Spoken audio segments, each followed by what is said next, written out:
Vous avez un Vital Caméré qui a pris la parole, qui a présenté des excuses, mais au terme de ces excuses, les députés n'ont rien suivi et ils ont déposé leur pétition. Et ce soir, je vous annonce que le professeur Chilumbaï, qui est d'élu d'EPES, premier vice-président de l'Assemblée nationale, a ouvert son bureau pour recevoir la pétition sur ordre de Félix Tshisekedi. On va parler maintenant de la situation et je vous donne les informations. D'abord, laissez-moi analyser cet homme. Regardez Vital Caméré. Quelle triste fin. Je regardais moi aujourd'hui la session parlementaire. J'ai suivi avec attention, soutenu, le discours des Caméré. Je regardais son gestuel. J'ai eu pitié de cet homme. J'ai eu pitié des Caméré. Cet homme a eu, comme je l'ai dit la dernière fois, une carrière au point de devenir une véritable mastodonte politique dans le pays. Pour ceux qui ne le connaissent pas, Caméré s'est d'abord fait illustrer par son intelligence. Jeune, il a été aux côtés de Denis Kaloumé. C'est un homme qui maîtrise la région des Grands Lacs, la situation sécuritaire dans la région des Grands Lacs. Petit à petit, il a réussi à gravir les échelons.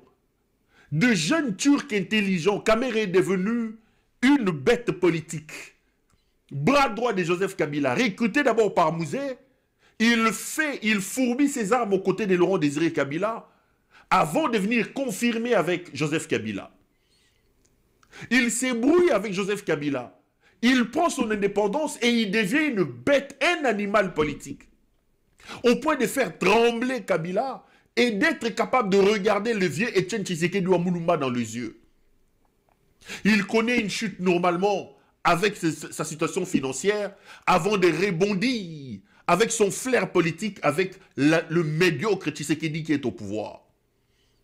Comment on peut sacrifier une telle carrière, monsieur Vital Caméré? Comment on peut se laisser être ridicule à ce point? Je me suis posé la question, où est passé l'animal politique? Où est passé l'animal politique capable de rougir? C'est un Caméré petit, réduit à l'expression de ces simples souliers qui s'est présenté aujourd'hui à l'Assemblée nationale, au point de demander pardon. Caméré a même évoqué le fait qu'il n'a pas perdu les personnes. Ce n'est pas la première fois. Rappelez-vous que Caméré a fait face à Kabila. Lorsqu'on lui dit de démissionner, il dit « Je ne démissionnerai pas ici, je vais démissionner du haut de la tribune ». Qu'est-ce que ce monsieur médiocre de son état, qui n'a aucun niveau, aucun diplôme? Je me pose la question. Comment Tshisekedi, qui n'a aucun sens d'intelligence, comment Tshisekedi, qui n'a aucun idéal, qui n'a aucun diplôme, qui n'a aucune carrière professionnelle élogieuse, comment cet homme peut-il réduire toutes les intelligences de mon pays au rang des abrutis? C'est un Caméré totalement amorphe. Allez, je vais dire l'expression abruti qui s'est présenté aujourd'hui à l'Assemblée nationale. Un homme résigné, un homme qui a lâché les armes. Caméré a signé son arrêt politique. Il a signé son certificat de décès politique avec son discours d'aujourd'hui. Ce n'est pas un homme combatif qui s'est jeté dans l'arène. Boyo kelanga imawa, ezambala libosote, nalonga makamboyo, et ce longo langa déjà musala. Soki na sala kibino mabebo limbisa. Soki na sala kibino mabebo limbisa. Comment Tshisekedi peut-il humilier toutes nos intelligences à ce point? Comment Tshisekedi peut-il nous humilier à ce point? Tshisekedi a réussi à envoyer en exil un ancien président de la République qui a géré le pays pendant 18 ans, général-major. Tshisekedi a envoyé des brillants intellectuels comme Matata Ponyo. Un premier ministre, des anciens premiers ministres sont en exil. Des généraux 4 étoiles sont en exil. Des députés sont en exil. Des combattants comme des Franck Diongo sont en exil. Qu'est-ce qui se passe dans nos têtes? Qu'est-ce qui se passe? Avons-nous... Qu'est-ce que j'ai manqué? N'a manqué Nini? Pour que cet homme visiblement inintelligent inintelligents, prennent la République tout entière, l'amènent dans la boue comme ça s'est fait aujourd'hui. Regardez l'expression de Kamere. C'est un homme résigné. Un homme résigné qui a décidé de déposer les armes qui s'est présenté aujourd'hui à l'Assemblée nationale. Kamere a fait l'erreur de sa vie. Kamere a fait l'erreur de sa vie. Lui, pardon, c'est-à-dire que c'est un homme qui va mourir sans combattre. Je préfère mourir, moi, arme à la main. Je préfère mourir arme à la main. Qu'est-ce qui se passe? Kamere vient de signer son arrêt de mort politique. Kamere vient de signer. C'est-à-dire que... C'est-à-dire donc, on dirait... Boule morobo, touf. Kamera bimi mou pepe. Kamera bimi mou pepe. Kamere abimi mou pepe. Kamere est capable de regarder Tshisekedi en face. Kamere qui était capable de résister à la force de Kabila. Kamere est venu aujourd'hui la queue entre les pattes. Comme un petit gamin en train de ramper. En train de ramper.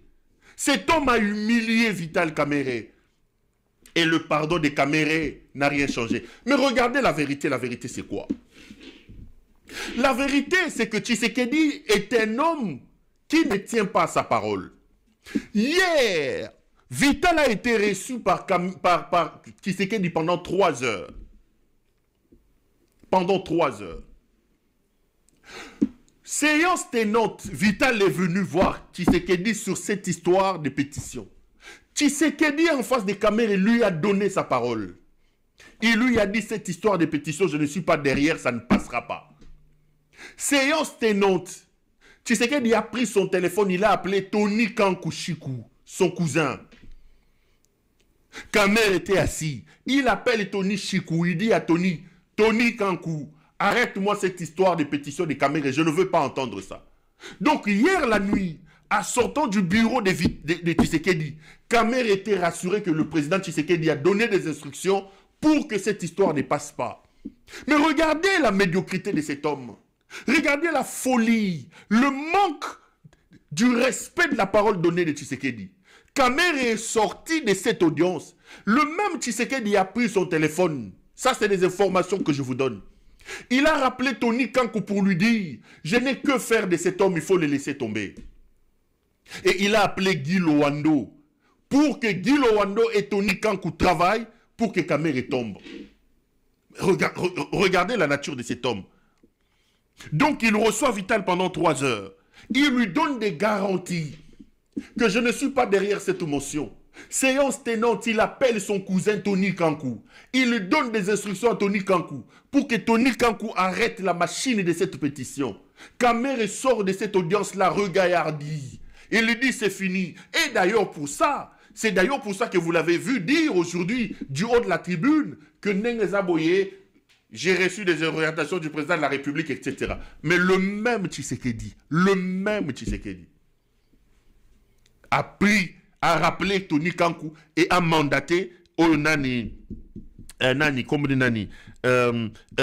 Lowando pour que Bakoïssa Vital Kamere. Et Kamere, je ne sais pas qu'est-ce qui se passe dans sa tête, parce que ce n'est pas la première fois.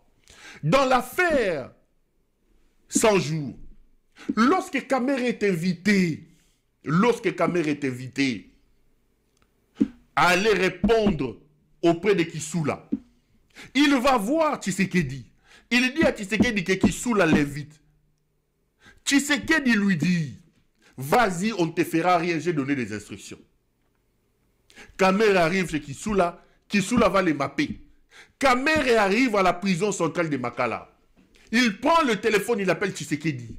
Et il annonce à Tshisekedi qu'il est à la prison de Makala. Tshisekedi fait semblant et lui dit, c'est vrai, mais comment ils ont fait ça? Laisse-moi gérer ça. La suite, vous connaissez, il a été condamné. 24 heures avant son audition et son dépôt de démission, Lita Bembo, alias Constant Moutamba, Moano ya Moutamba, il a été reçu auprès de Tshisekedi. Il a reçu des garanties de Tshisekedi que rien ne lui arrivera. Vous connaissez la suite. Lita Bembo a été condamné. Lita Bembo a été condamné. Aujourd'hui, c'est un Caméré petit, un Caméré mouillé. C'est un petit Caméré qui s'est vendu. Vital Caméré, je ne comprends rien. Comment une carrière politique? Donc, une carrière politique qui montait en flèche. Quelqu'un qui avait des ambitions à la Lula, il s'est présenté lui-même comme Lula. Comment un médiocre, un vendeur de pizza, un homme qui a de la farine à la place du cerveau, peut-il aujourd'hui prendre toutes ses intelligences? Vital Caméré, le grand pacificateur, le faiseur de roi. Comment cet homme peut-il aujourd'hui vous anéantir? Comment cet homme peut-il vous abrutir? Comment Kabila peut-il se retrouver dehors? Comment... Seigneur, qu'est-ce que nous avons manqué? Qu'est-ce qu'on a raté avec ces types ici? Et là, Caméré, c'est terminé. Caméré, c'est terminé. L'option qu'il a choisie de ramper, l'option qu'il a choisie de jeter les armes est une très mauvaise option. Il ne saura plus rebondir. Parce qu'en réalité, c'est quoi?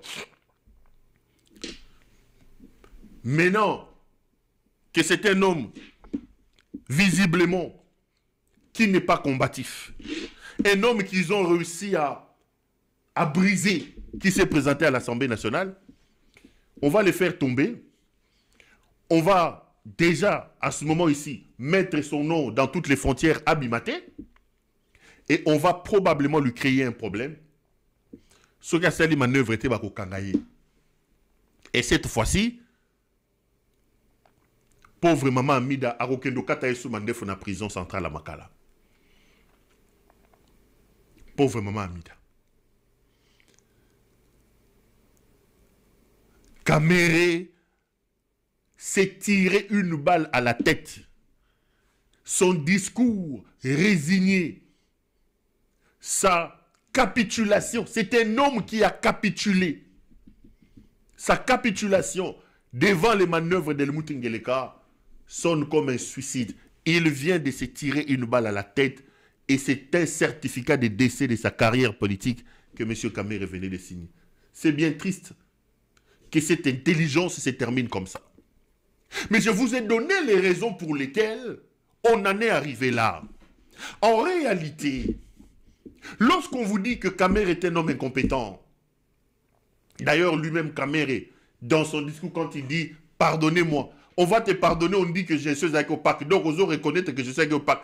Je ne l'ai pas reconnu, mais écoutez, lorsqu'on dit que c'est un homme incompétent, qu'il a eu une gestion opaque, en réalité la vérité n'est pas celle-là. Je vous ai donné les éléments.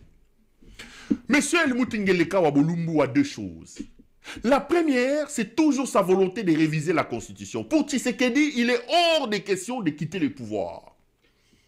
Si vous voyez qu'il refuse la voie raisonnable du dialogue dans le pays, parce qu'il sait que le dialogue aura entre autres comme ambition première le fait de verrouiller et de mettre des mécanismes pour le respect de la Constitution. Si nous partons aujourd'hui à avoir un dialogue, la première conséquence du dialogue est que Tshisekedi doit respecter la Constitution, il n'a plus droit à un autre mandat. Voyez-vous?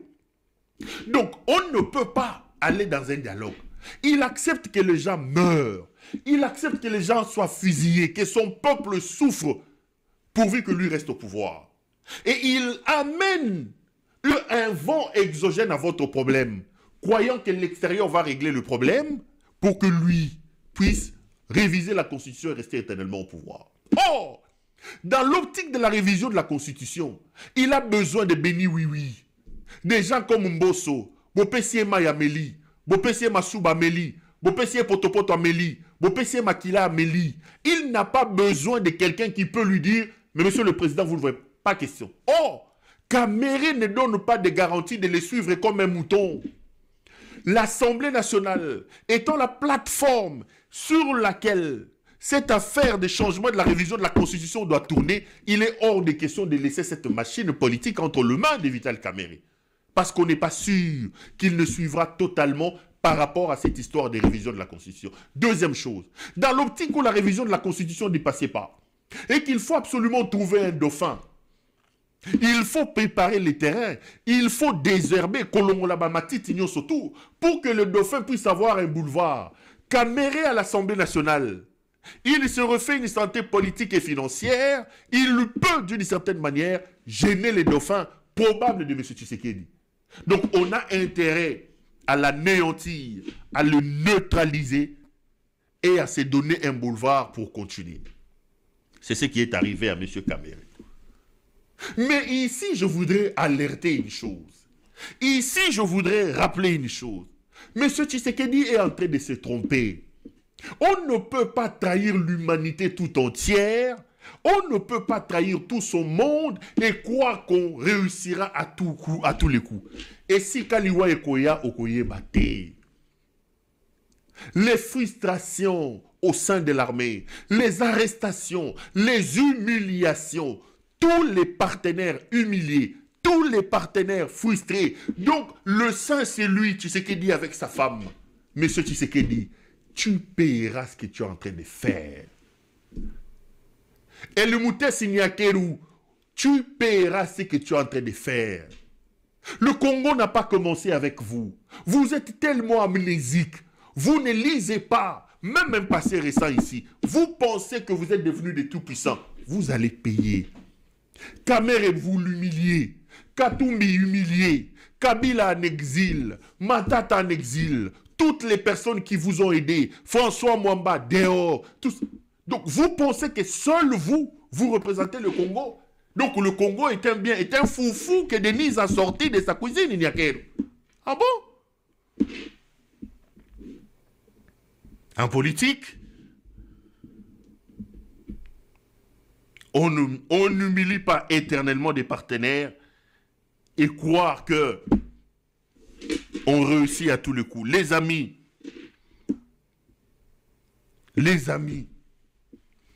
Tshisekedi paiera d'une manière ou d'une autre ce qu'il est en train de faire. Croyez-moi, je vous dis la vérité. Il va payer toutes ces trahisons. Donc, Caméré ce soir, c'est un homme terminé. Sa capitulation, son discours, il y a bébé. Un homme qui a déposé les armes, qui n'a plus d'énergie, qui donne l'impression d'agoniser politiquement. C'est un discours de